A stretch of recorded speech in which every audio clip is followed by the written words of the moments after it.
Layla Vance never imagined that an unexpected upgrade would ignite a chain of events that would threaten her entire career. Reputation and safety, sound of plane turbulence, distant shouts, as the white businessman's spittle landed on her cheek and his words, "Know your place, girl," echoed through the premium cabin. She felt the eyes of every privileged passenger burning into her skin.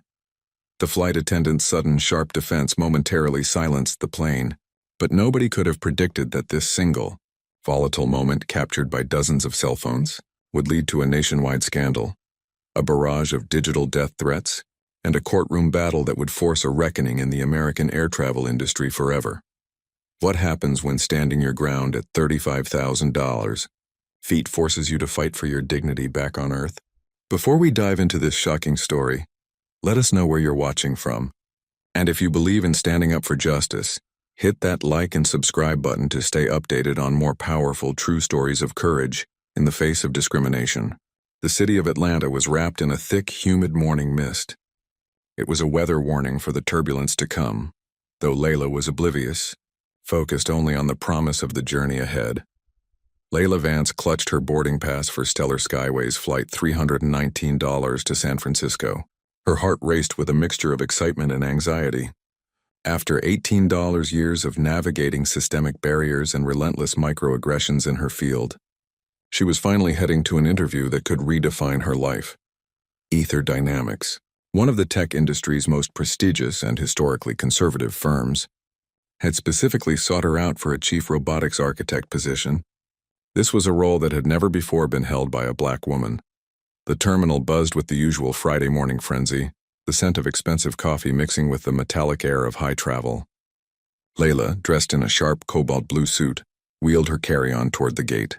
Her mind drifted to the countless small but corrosive obstacles she'd overcome. The mentor who never quite believed in her potential, the promotions that went to less qualified male colleagues, the constant need to be $100% perfect just to be seen as 80% competent. Now boarding flight $319 to San Francisco, starting with our diamond tier passengers and those needing special assistance, the gate agent announced.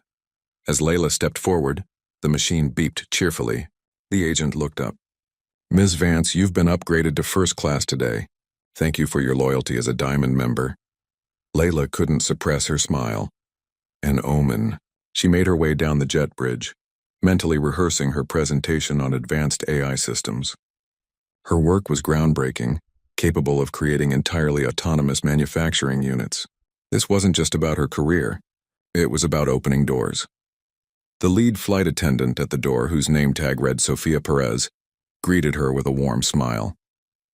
"Welcome aboard, Ms. Vance. You're in seat 2D on your right." First class felt like an oasis of calm. Layla settled into the plush seat, stowed her executive portfolio, and accepted a pre-departure glass of sparkling cider. For once, she was treated exactly as she deserved. Layla pulled out her grandmother's worn brass compass. Eleanor Vance had worked as an essential civilian technician during WE2, repairing aircraft engines when women and minorities were told their only place was in the home. "Never let anyone tell you where your mind can or can't go, baby," her grandmother used to say. Layla carried the compass for important occasions, a reminder of the pioneers who paved her way. The flight took off smoothly, climbing into the deep blue morning sky. Layla ordered a premium coffee and opened her laptop to review her notes. Her phone buzzed with an email. It was from Andrew Kincaid, the CEO of Ether Dynamics himself. "Ms. Vance, I'm personally joining your interview tomorrow. Your paper on neural net integration is spectacular. Looking forward to bringing your vision to life. Safe travels." Layla felt a genuine thrill. This was real. About an hour into the flight, the plane hit unexpected violent turbulence. The aircraft shuddered and dropped sharply, sending a shiver through the cabin. The fasten seatbelt sign pinged on immediately, and Sophia moved quickly to secure the galley.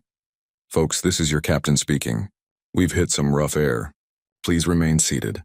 For nearly 20 minutes, the large jet bucked and jolted. Layla gripped her armrests, the brass compass digging into her palm. Finally, the ride smoothed out.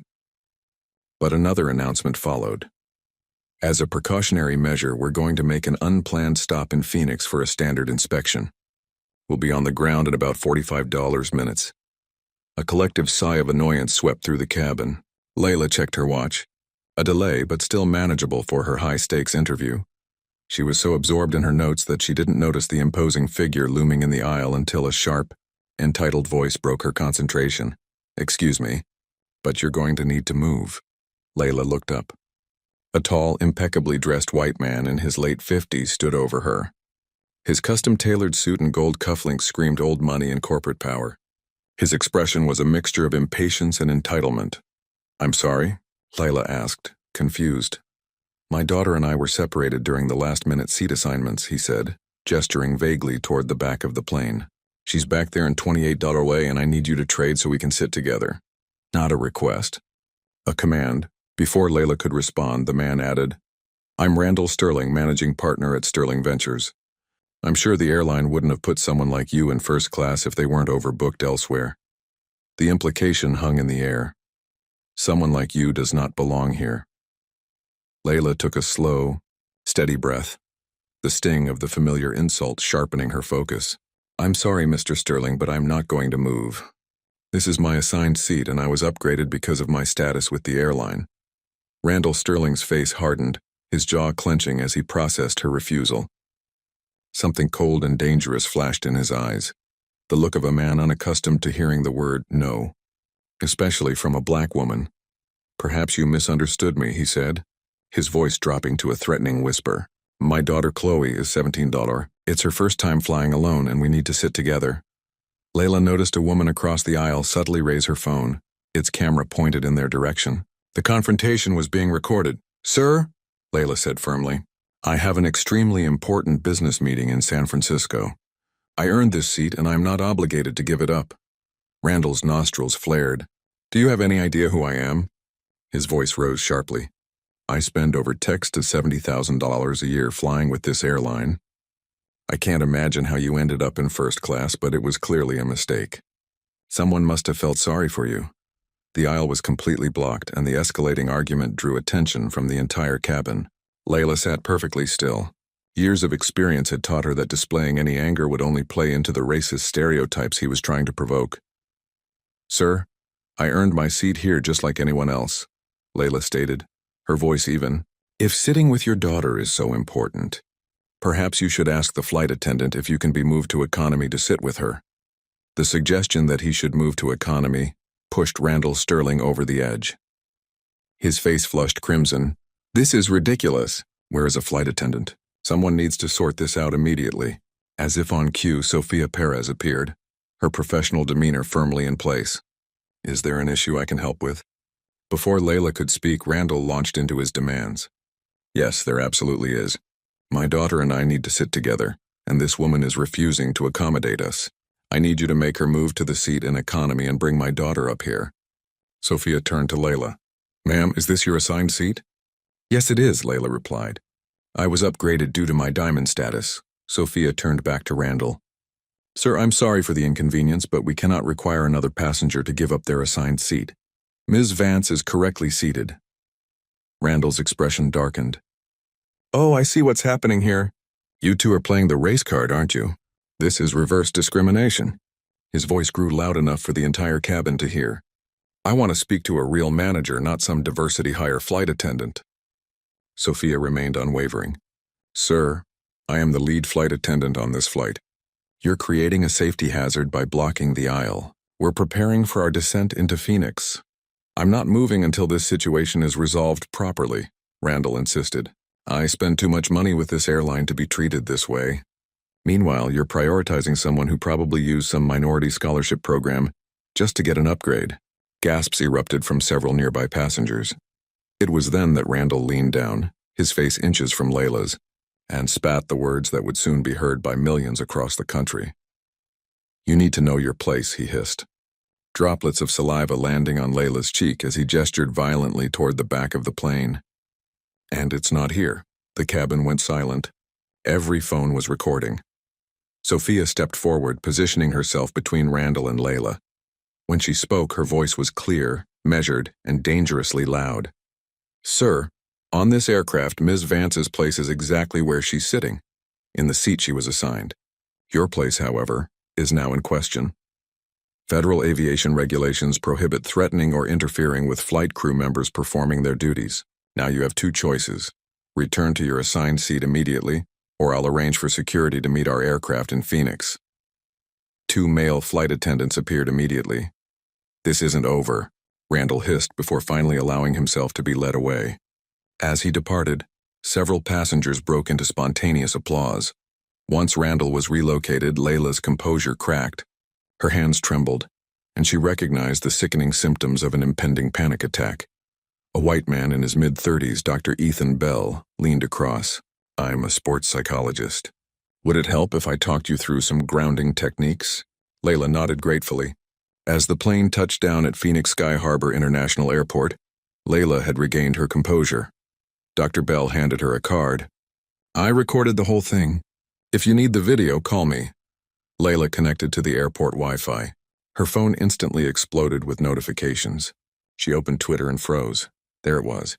A video titled, "Racist Exec Tells Black Woman to Know Her Place." Flight attendant's response is everything.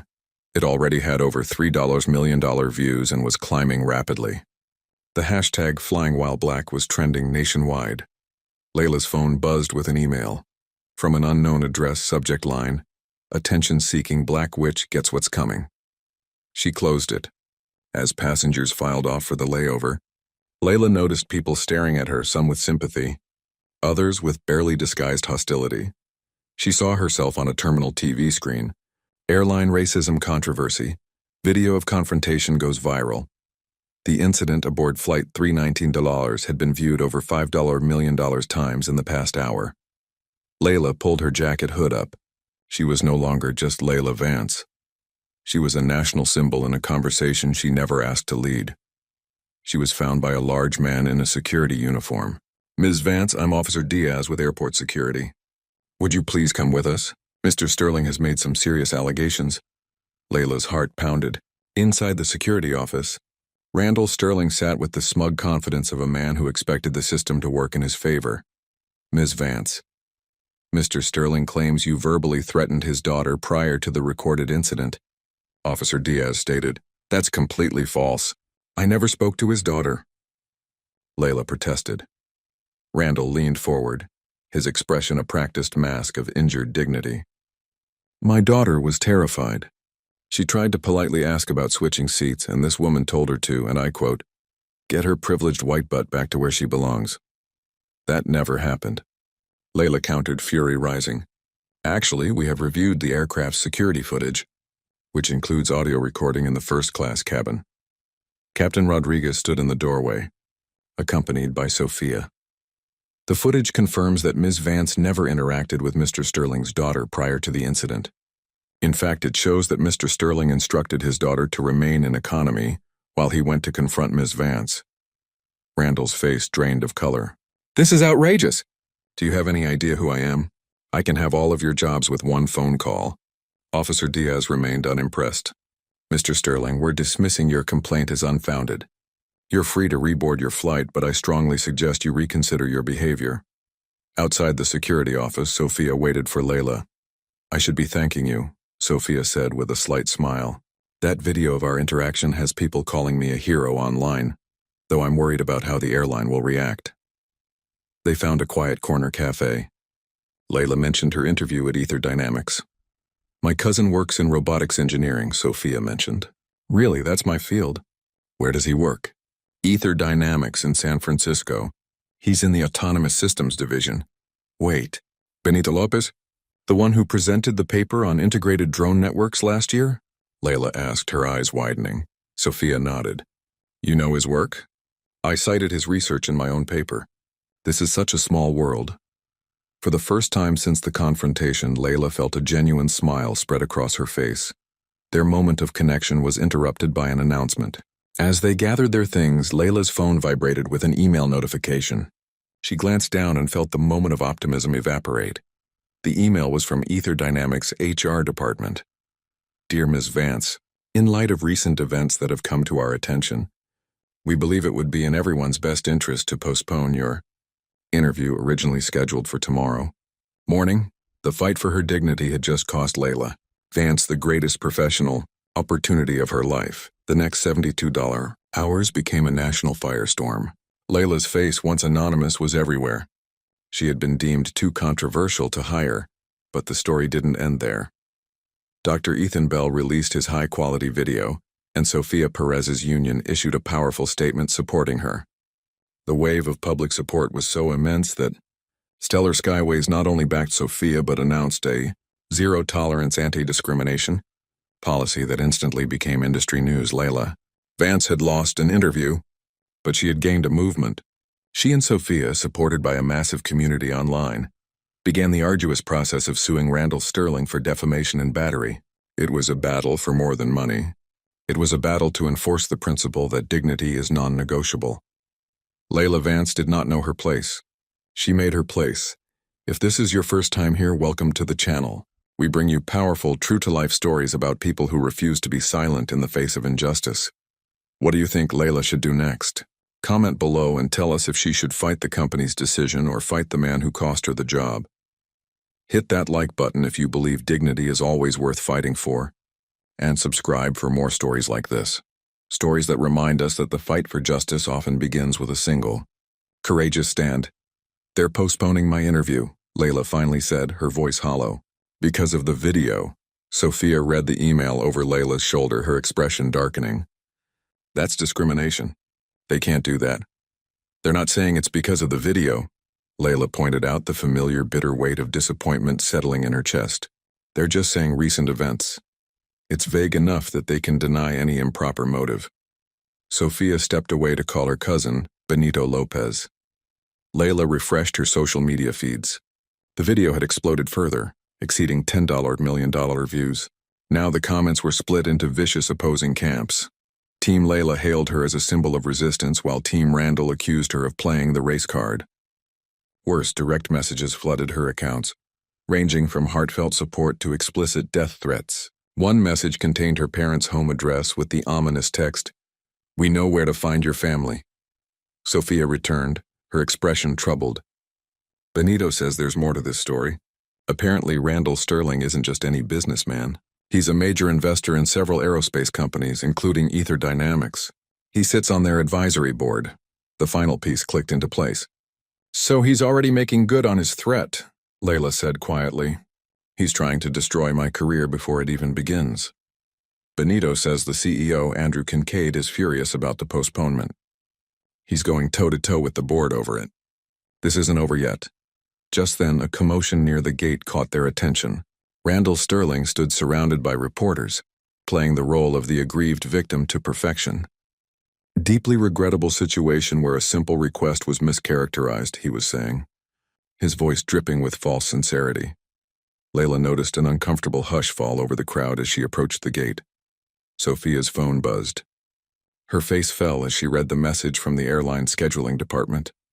They're launching an investigation into my handling of a customer service incident.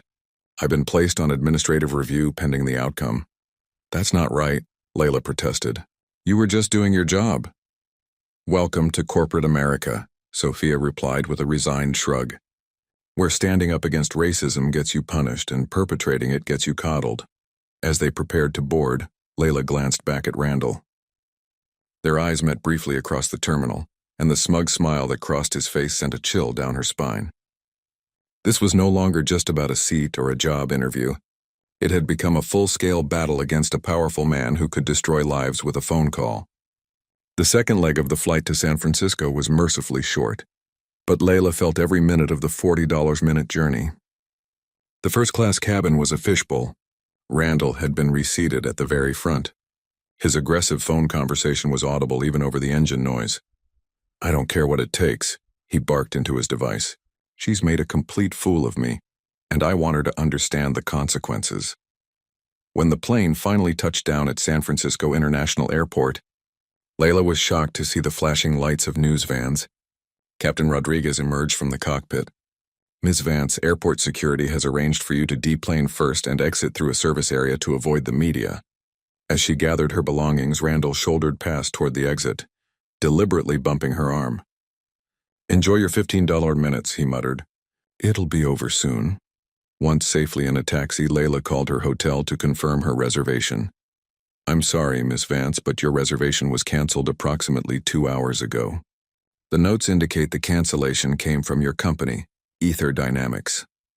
Layla hung up, then called 6 other hotels with the same result, all fully booked due to a massive tech conference. Layla sat on a bench outside the airport, fighting back tears of frustration. Randall had clearly called ahead to his business contacts in San Francisco. He was making good on his promise. Her phone rang. It was Sophia. "That's why I'm calling. My cousin Li Chen lives in San Francisco. She has a spare room and would be happy to let you stay there tonight." Layla accepted gratefully. Li Chen, a software engineer, welcomed Layla with genuine warmth to her cozy Capitol Hill apartment. "Anyone who stands up to entitled jerks like that guy is my personal hero." Layla opened her laptop. Her inbox had been flooded with hundreds of messages. "You go girl versus attention-seeking race baiter." More disturbing were the emails from aerospace industry contacts, who were suddenly too busy to recommend her or collaborate. Randall Sterling's influence was expansive, and he was wielding it like a weapon. Lee appeared with a mug of tea. "You okay? You look pale." "It's everywhere," Lee confirmed, sitting beside her. "You're trending on every platform. Team Layla versus Team Randall.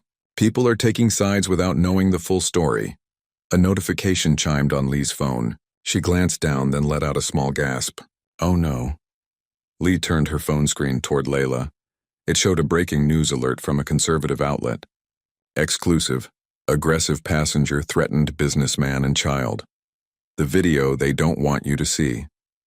The accompanying video was clearly edited, cutting out Randall's most offensive statements while emphasizing moments when Layla appeared agitated. It painted a completely different picture. Randall was a concerned father being harassed by an unreasonable woman. "They're completely twisting what happened," Layla whispered, her head spinning. "Welcome to the internet culture wars," Lee said grimly. "You're not just dealing with one angry executive anymore. You've become a symbol in a much bigger fight." The universe had one final blow to deliver. As Layla prepared to leave for her interview, postponement be damned, she received another email from Ether Dynamics.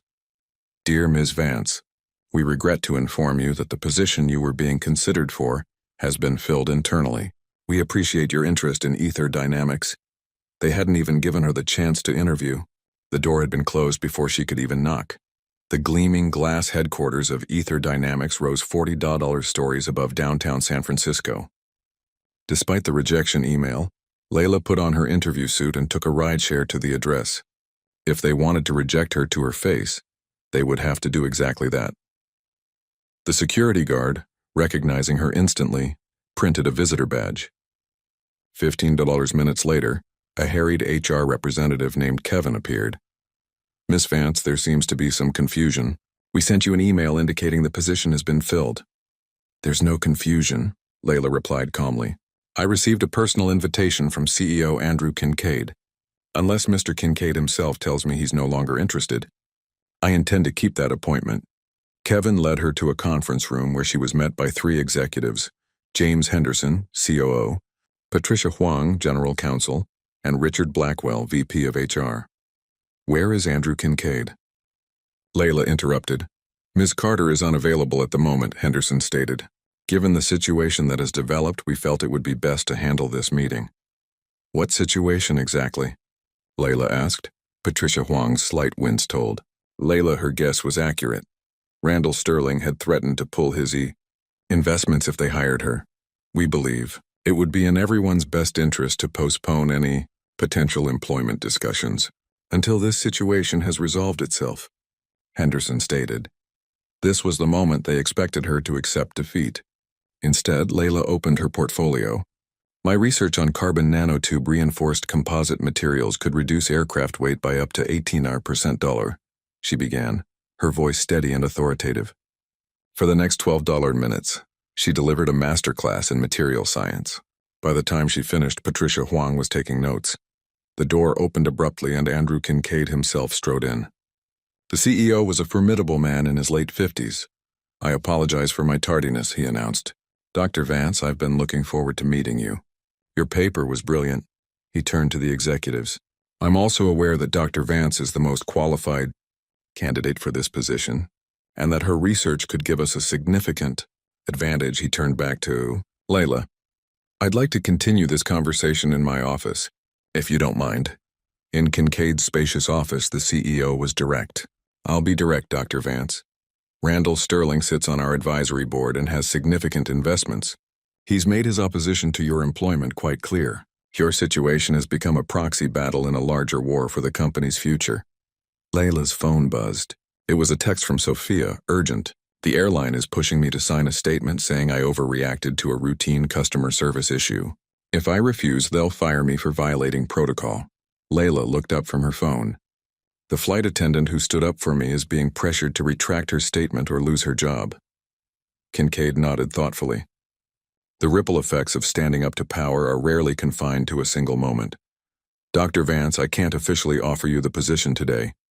There are board politics I need to navigate first, but I want you to know that I'm not giving up. Neither should you. As Layla left Ether Dynamics, her emotions were mixed. Kincaid's support was encouraging, but she was still unemployed and blacklisted. Her phone rang. An unknown number. Hesitantly, she answered. Ms. Vance, this is Chloe Sterling. Layla nearly dropped her phone. Chloe, how did you get my number? From my dad's phone, the girl admitted. I know this is weird, but I had to call. I wanted to apologize for my dad. What he did on that plane, what he's still doing to you, it's wrong. Thank you, Layla said cautiously. I know. Chloe's voice was quiet but determined. I took screenshots of his emails, the ones where he's telling his business contacts to blacklist you, and messages to his PR team about how to spin the video. Would that help you? Chloe, are you sure you want to get involved? He's your father. Yeah, and I have to live with that, but I don't have to become him, Chloe admitted, her voice cracking slightly. Layla arranged a secure method for Chloe to send the documents, but when she arrived back at Lee's apartment, Lee met her with a troubled expression. On the television, Randall Sterling was being interviewed, announcing a ta-text over $1 million donation to the National Scholarship Fund for Underprivileged Youth. I prefer to see it as turning something negative into a positive, he was saying.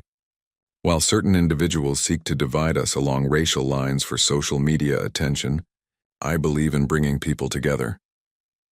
Layla felt the final piece of hope slip away as Kincaid's final email arrived.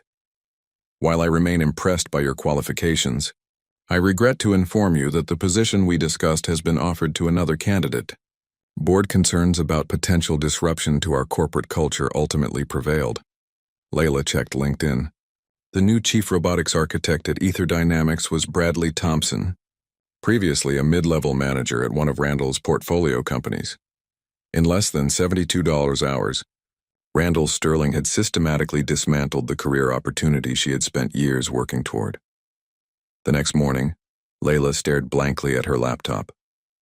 Her mother called, urging her to come home. If I leave now, he wins completely, Layla said, surprising herself with the steel in her voice. This isn't just about me anymore. She opened her screen.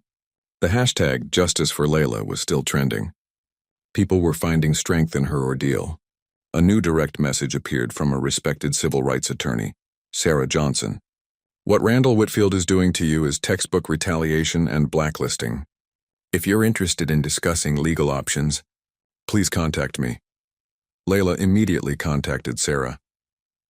He's got unlimited resources to fight this, Layla pointed out. True, Sarah acknowledged, but he also has vulnerabilities. His companies depend on public image and investor confidence. A well-documented lawsuit could damage both. Layla felt a spark of hope. That spark was nearly extinguished later that afternoon when she received an email notification. New filing alert. Sterling v. Vance. He's suing me, Layla said incredulously. Randall had filed a defamation lawsuit against her, demanding a tax to $5 million in compensatory damages. It's a classic intimidation tactic, Sarah explained. He's trying to force you to back down. But this actually gives us an opportunity. We can file a countersuit and use the discovery process to obtain evidence of his retaliatory actions. As Layla absorbed this development, another crisis erupted. The airline, under pressure, issued a final warning to Sophia Perez. Layla's social media feeds exploded with a press release from Stellar Skyways announcing a formal apology to Randall Sterling for his negative experience aboard Flight $319. The airline was offering him free first-class travel for a year as compensation. Sophia called moments later, devastated. They suspended me without pay pending the investigation. They're saying I violated customer service protocols by taking sides in a passenger dispute. This is outrageous. You were defending me against racial harassment. Layla fumed. The airline doesn't see it that way. Randall apparently threatened to pull Sterling Ventures' Witextring $3 million corporate account unless they made things right. Another innocent person was paying the price. The injustice of it burned in Layla's chest. As evening fell, an unexpected message arrived from Chloe Sterling. She had sent the promised documents, dozens of emails and text messages showing Randall's deliberate campaign to destroy Layla's reputation and career. In one particularly damning exchange, Randall explicitly instructed a business associate to make sure that uppity girl never works in robotics again. This is exactly what we needed, Sarah confirmed after reviewing the materials. With this evidence, we can file for an emergency injunction to stop Randall's defamation suit and proceed with our countersuit for discrimination and intentional interference with economic opportunity. Then came another unexpected lifeline. An email from Quantum Systems, one of Ether Dynamics' main competitors. Dr. Vance, we've been following recent events with interest and would like to discuss potential opportunities for someone with your expertise. It seemed too good to be true. Layla forwarded the email to Sarah. Be cautious, the attorney advised. Companies sometimes make these gestures for the positive press. That night, a series of breaking news alerts lit up Layla's phone. Chloe Sterling had gone public. In a lengthy Instagram post, the teenager detailed her father's history of racist behavior and shared some of the same documents she had provided to Layla. I can no longer stay silent while my father uses his power and privilege to destroy the life of someone whose only crime was refusing to give up what was rightfully hers. This pattern of behavior has been happening my entire life, and it's time someone finally stood up to him, even if that someone has to be his own daughter. The post went viral, with the hashtag #DarkChloe'sTruth trending nationwide. Layla's phone rang. It was Sarah, sounding energized. Have you seen Chloe's post? This changes everything. The court of public opinion is turning against Randall, and that will make judges and corporate boards less inclined to do his bidding. Her moment of optimism was shattered by an urgent text from Lee. Just got a call from my landlord. Someone complained about an unauthorized tenant. They're threatening to terminate my lease if you don't leave immediately. Randall was still finding ways to strike, targeting those who offered her shelter. Layla began packing, feeling like a fugitive. The next morning, Layla checked into a small, overpriced airport hotel room. Her phone rang early. It was Meredith Xiao from the Seattle Independent, an investigative journalist. I'd like to talk to you about what Randall Sterling is doing to your career, Meredith said. After consulting with Sarah, Layla agreed to meet Meredith at a quiet cafe. The journalist turned out to be a sharp-eyed woman with a notebook full of meticulous research. 5 years ago, my sister worked at one of his portfolio companies, Meredith confided. She reported sexual harassment. 2 weeks later, she was fired. I'm able to pursue this story because I work for an independent publication. The interview lasted nearly 3 hours. One last question, Meredith asked. What do you hope comes from telling your story? This isn't just about me getting a job or Randall facing consequences. It's about exposing a system that allows powerful people to punish those who stand up against discrimination. If my story helps change that system even slightly, it's worth telling.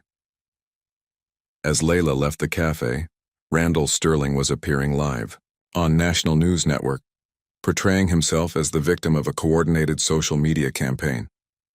He spoke gravely about the dangers of rush to judgment in the age of viral videos. When asked about his daughter's posts, he adopted a pained expression. Chloe is a teenager dealing with her parents' divorce. I continue to love my daughter. It was a masterful performance. Layla's phone buzzed with a text from Sarah. Turn on Social Spectrum News now. A digital forensics expert was explaining that the Trawler Team Randall hashtag was being amplified by bot networks and coordinated groups. This is textbook manufactured outrage. Someone is investing significant resources to control this narrative. Back at her hotel, Layla received an email from Quantum Systems. Sarah had investigated and confirmed the offer was a likely trap. Another door closed. Her phone rang again. Chloe Sterling. "My dad knows I sent you those documents," Chloe said, her voice tight with stress. "He's cutting me off financially and threatening to pull me out of school unless I post a retraction. What will you do?" "Stand my ground. I've got screenshots of texts where he's threatening me now, too. My dad thinks fear controls everyone around him because it's always worked before. It's time someone showed him he's wrong." Layla received notification that Meredith's article, "Pattern of Power: How Randall Sterling Silences Those Who Challenge Him," had been published. It meticulously documented multiple cases of retaliation, but a check of trending topics confirmed Layla's suspicion. The platforms were suddenly flooded with an unrelated celebrity scandal, burying the exposé. Then came the final blow. Layla's parents called in a panic. Someone had spray-painted racial slurs and "Go back to Africa" on the garage door of their Atlanta home. "You need to drop this whole thing. It's not worth putting your mother in danger," her father declared, his voice shaking. Layla ended the call, the weight of responsibility crashing down. How many more people would suffer? Her phone chimed with a new email. "Thought you should know. Stellar Skyways just fired me. Official reason: failure to follow customer service protocols. Real reason: I stood up to Randall Sterling. Stay strong, Layla. If we stop fighting, people like him win forever." Then, Sarah called. "Curtis's lawsuit against you has been assigned to Judge William Peterson. Bad news. Peterson and Randall belong to the same exclusive country club. But Trevor sent me more documents. Emails showing Randall explicitly threatened to withdraw investments from Ether Dynamics if they hired you. He referred to you as, I apologize for repeating this, an uppity diversity hire who needs to be put in her place. Can we use this in court?" "Absolutely. But there's another option. These emails would be very interesting to the Securities and Exchange Commission, SEC.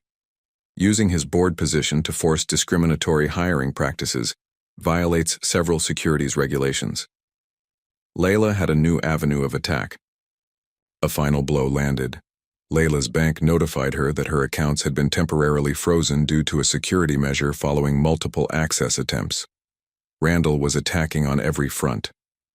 The federal courthouse in downtown San Francisco stood as a monument to the promise of equal justice. Layla climbed the steps beside Sarah Johnson. "Remember," Sarah murmured, "Judge Peterson may be in Randall's pocket, but we're creating a record for appeal." The initial hearing for Randall's defamation lawsuit began. Sarah's prediction about Judge Peterson proved instantly accurate. He greeted Randall's lead attorney, Margaret Preston, with familiar warmth. Preston outlined Randall's defamation claim, describing him as a respected businessman and philanthropist, subjected to a coordinated social media campaign. Sarah stood to respond. "Your Honor, the video captures Mr. Sterling telling my client to know her place while pointing to the back of the plane. Moreover, we have evidence that Mr. Sterling subsequently used his business connections to sabotage Dr. Vance's employment opportunities." "Do you have evidence?" Judge Peterson asked. "Yes, Your Honor. We have emails showing Mr. Sterling explicitly threatening to withdraw investments from Ether Dynamics. We've filed a countersuit for racial discrimination." Preston jumped in, questioning the evidence's admissibility. "They were provided by Chloe Sterling, the plaintiff's daughter," Sarah countered. "We'd like to call her as a witness today." A commotion at the back of the courtroom drew all eyes. Chloe Sterling had entered, flanked by her mother. Randall half rose from his seat, his composure shattered. Sarah seized the opening. "Additionally, Your Honor, we have surveillance footage from the aircraft that captures the entire interaction, not just the portions that went viral. A court officer set up a monitor, and Sarah played the unedited security camera footage. The courtroom was silent. Even Preston looked uncomfortable. Sarah continued. "Additionally, Your Honor, we have evidence of Mr. Sterling's history of similar incidents with other minority women in professional settings." Judge Peterson reluctantly allowed it. Over the next hour, Sarah presented sworn affidavits from 3 previous incidents, all involving women of color whose careers were derailed after challenging Randall. When Chloe Sterling was called to testify, the courtroom held its breath. Chloe. Please tell the court what your father said about Dr. Vance after the incident, Sarah requested. He called her racist names. He said he would make sure she never worked in her field again. He called several business associates from the Phoenix airport telling them to blacklist her. And did he ask you to lie? Yes. He told me to say she had threatened me before he got involved. But I never spoke to her at all, Chloe replied steadily. Randall's attorney objected, claiming privilege, but Judge Peterson reluctantly overruled her. Preston launched into cross-examination. Isn't it true that you blame him for the dissolution of your family? My parents divorced because of his behavior, Chloe replied steadily, including his affairs and his treatment of my mother. Then Sophia Perez was called. She testified about the airline's reaction. National Airways conducted an internal investigation that cleared Mr. Sterling of any wrongdoing despite the video evidence. The investigator told me privately that pressure from the executive level led to this conclusion, as Mr. Sterling's company books over a text worth $3 million in annual corporate travel with the airline. By the lunch recess, Layla felt cautiously optimistic. The evidence was mounting. As the court reconvened, Preston launched into an aggressive motion to dismiss Layla's countersuit. Your Honor, my client has every right to express concerns about potential hires at companies where he has significant investments. That's not discrimination, it's sound business judgment. Judge Peterson nodded thoughtfully and Layla's heart sank. Despite the morning's revelations, the judge still seemed inclined to favor Randall. Judge Peterson nodded thoughtfully and Layla's heart sank.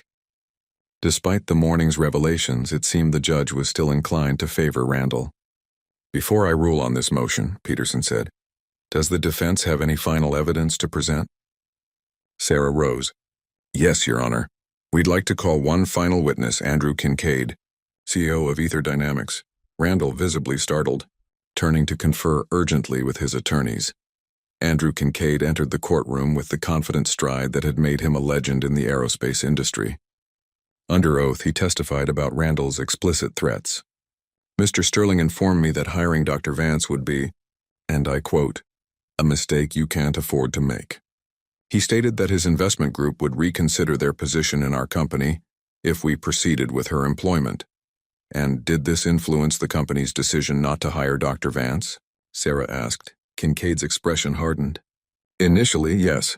Our board was concerned about losing his backing. However, after reviewing both Dr. Vance's qualifications and Mr. Sterling's pattern of behavior, I have concluded that we made a serious error. That's why, effective yesterday, Ether Dynamics has rescinded the offer to Bradley Thompson and extended a formal employment offer to Dr. Vance. A murmur swept through the courtroom. Randall leaned forward, his face flushed with anger. Kincaid continued, furthermore, our board has voted to remove Mr. Sterling from our advisory committee, effective immediately, due to his attempt to interfere with our hiring practices in violation of our DEI commitments and potentially federal equal employment regulations.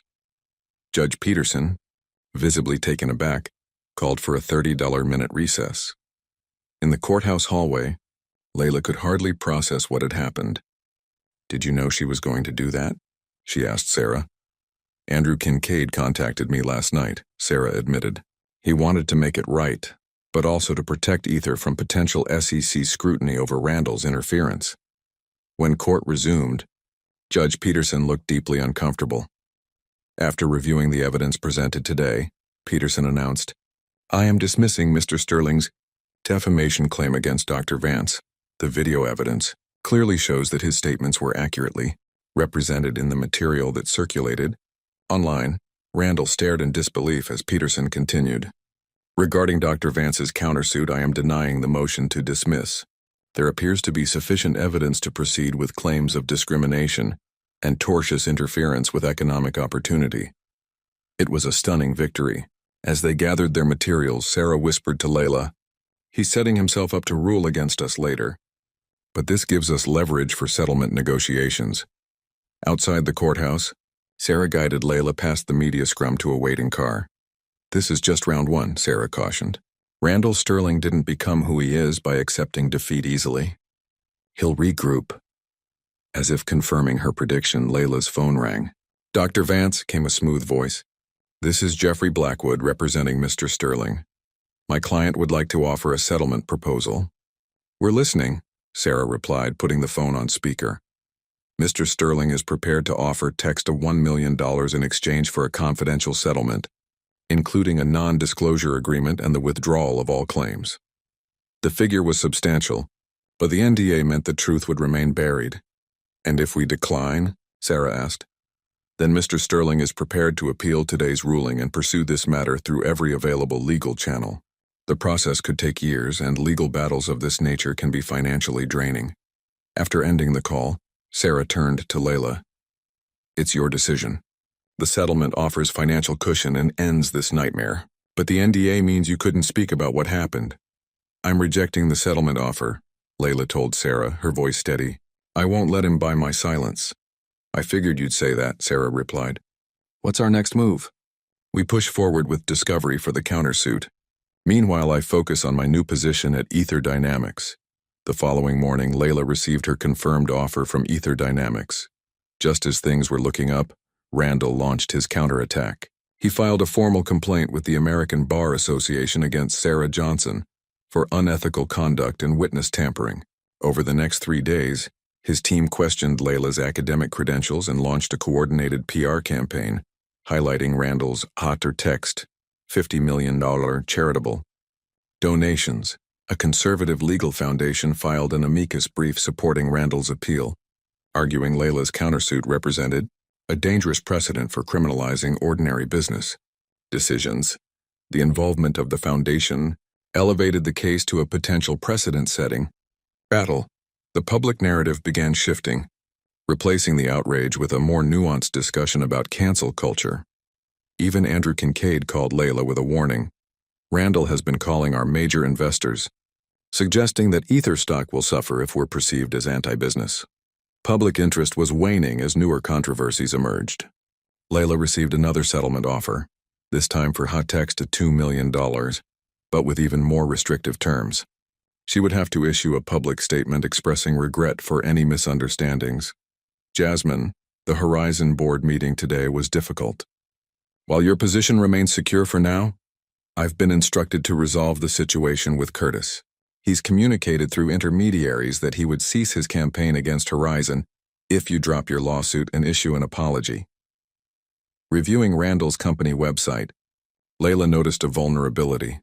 Meridian Capital was pursuing a pending text a $350 million Defense Department contract.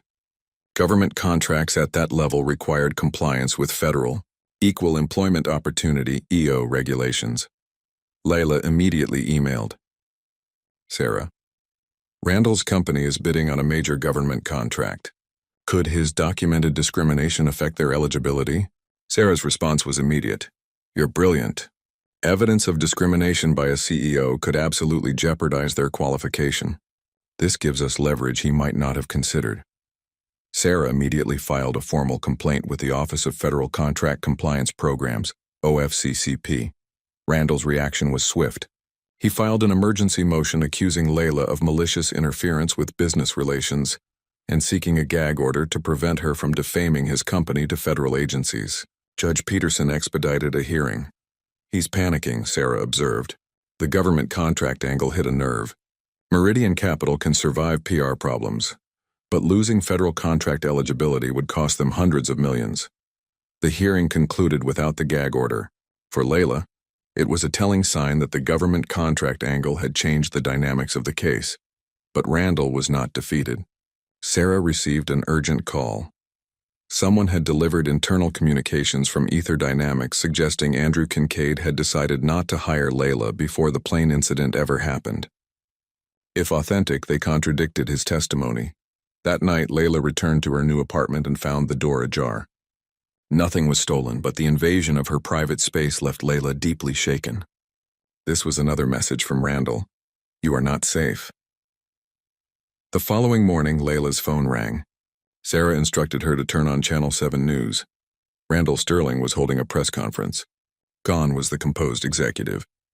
"These baseless allegations have forced me to take action. Therefore, I am temporarily stepping aside as CEO while this matter is resolved." The board had appointed an interim CEO. Layla watched in disbelief. Randall Sterling, forced to relinquish control of the company he had built over 3 decades, all because she had refused to give up her seat.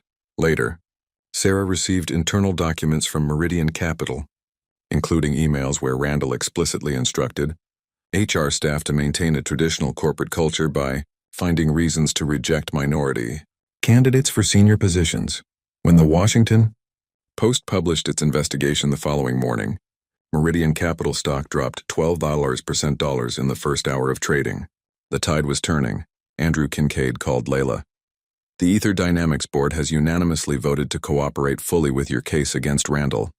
Those falsified documents he tried to use, our internal investigation traced them to a junior HR staffer who admitted Randall offered to pay off his student loans for fabricating evidence. Randall deployed his final measure. He sent Layla a video message offering a text of $10 million to end the matter quietly, with no NDA. All I ask is that you consider what truly matters to you. Is it justice or vengeance, resolution or continued conflict? Layla forwarded the video to Sarah. Do not reply. This is almost certainly a trap. Randall followed up by announcing a text, $50 million toward diversity initiative, and publicly inviting Layla to serve on the advisory board, forcing her into an impossible position. Then, Chloe Sterling publicly severed ties with her father on social media, sharing screenshots of threatening text messages. The post went viral, collapsing Randall's image entirely. Sensing momentum, Sarah filed motions to compel testimony from former Meridian employees and requested Judge Peterson recuse himself due to his connections to Randall. 3 months after the confrontation, the battle reached its climax. Layla was at her new job when Sarah texted, "Randall just confronted me outside the courthouse. Witnesses present." "Call ASAP," Layla called during her lunch break. "He ambushed me in the parking garage.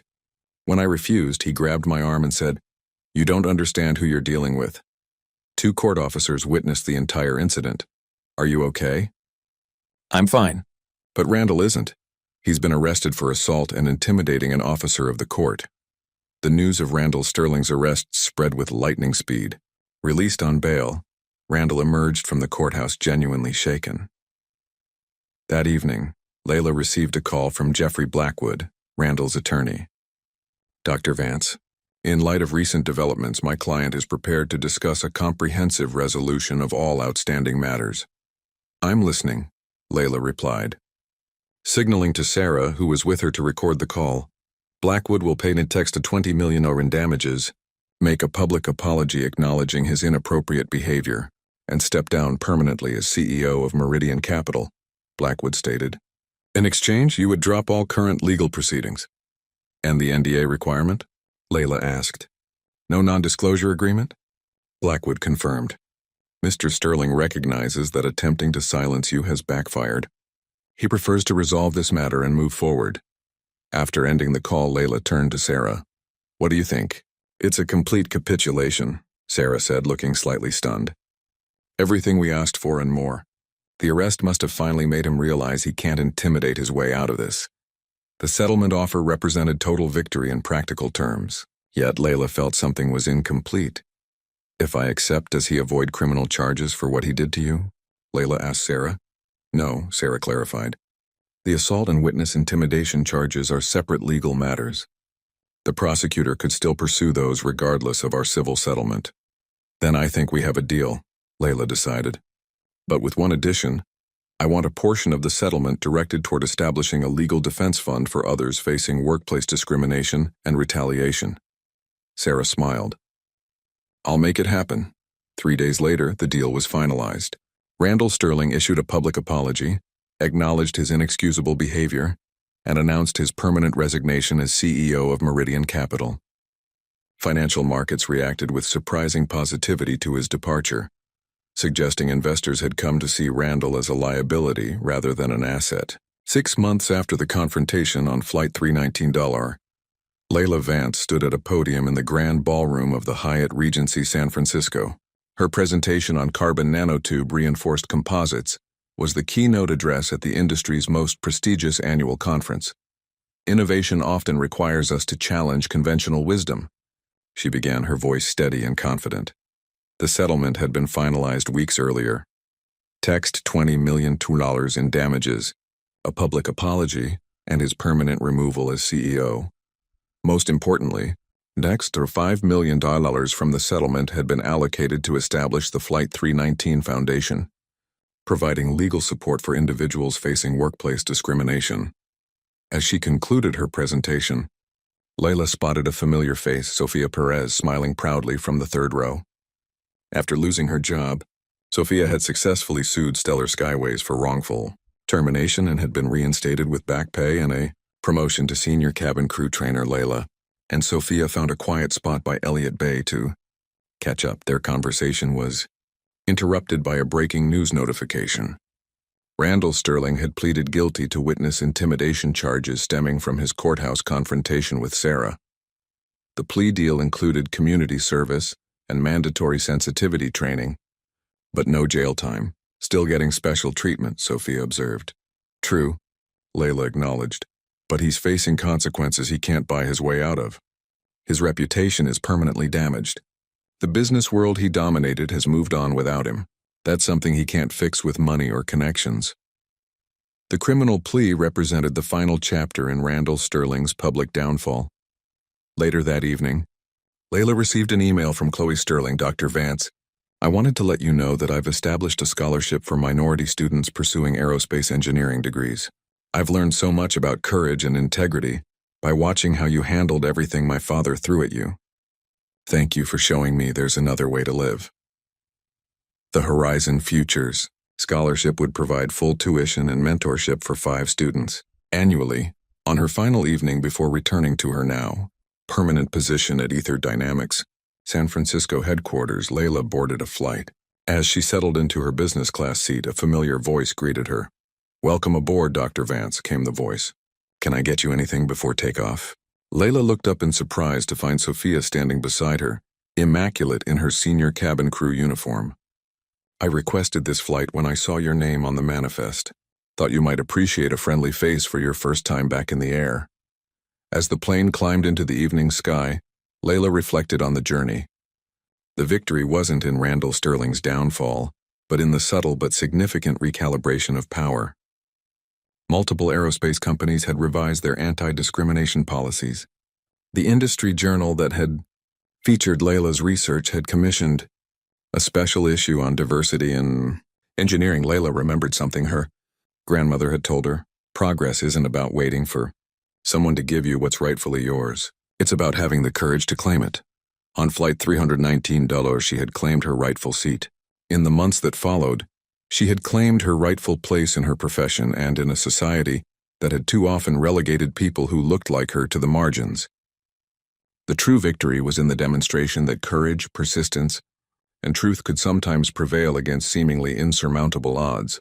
Justice, Layla had learned, wasn't an endpoint, but a continuing journey. Layla Vance's journey teaches us that standing up against discrimination, even in seemingly small moments, can create powerful ripples of change. Her refusal to surrender a seat that was rightfully hers catalyzed a transformation that extended far beyond that single confrontation. The victory wasn't simply in Randall's downfall or the financial settlement, but in demonstrating that systems protecting discrimination can be challenged successfully. True justice is an ongoing journey taken seat by seat, voice by voice, challenging inequity in both dramatic confrontations and everyday moments of courage. Have you ever witnessed discrimination, but hesitated to speak up? What would you have done in Layla's position?